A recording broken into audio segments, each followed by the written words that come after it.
कधी-कधी आयुष्यात एक असा निर्णय घ्यावा लागतो, जो हार्टब्रेक करतो. ज्याच्याकडून रोज दुःख मिळतंय, ज्याचं वागणं तुम्हाला आतून तोडतंय, अशा व्यक्तीपासून दूर जाणं हा तुमच्या आयुष्यातला सर्वात धाडसी निर्णय असतो. तुम्हाला माहिती आहे की ते नातं आपल्यासाठी योग्य नाही आहे, तरी आपण प्रयत्न करत राहतो.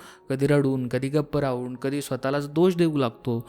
पण जेव्हा आपण सगळं करून पाहिलं, बोलून पाहिलं, समजावून पाहिलं, स्वतःला बदलून पाहिलं आणि तरीही समोरचा काहीच बदलत नाही, तेव्हा लक्षात घ्या, आता स्वतःसाठी चालायला सुरुवात करायची वेळ आलेली आहे. माहिती आहे, हा निर्णय खूप दुखावणारा आहे, कारण ज्या व्यक्तीला आपण सगळं दिलं त्याच्याकडून आपल्याला परत दुःख मिळणं ही सगळ्यात मोठी वेदना असते.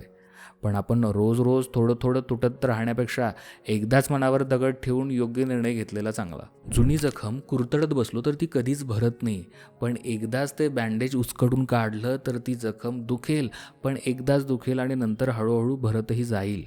दूर जाणं दुःख देईल, झोप नाही लागणार, आठवणी त्रास देतील, पण हळूहळू त्या वेदनेतून तुम्ही बाहेर पडाल आणि एक दिवस स्वतःच सांगाल, हो, त्या दिवशी मी योग्य निर्णय घेतला होता. कारण काही वेळा प्रेम वाचवण्यापेक्षा स्वतःला वाचवणं पण महत्त्वाचं असतं. कधीकधी सगळ्यात कठीण निर्णयच आपल्याला पुन्हा जिवंत करतात. अशा प्रकारे तुमच्या नात्यामध्ये काही प्रॉब्लेम्स येत असतील, सल्ला घ्यायचा असेल तर माझा पेड काउन्सिलिंग कॉल बुक करू शकता. अधिक माहितीसाठी व्हॉट्सअप करा 8010093939 या क्रमांकावर.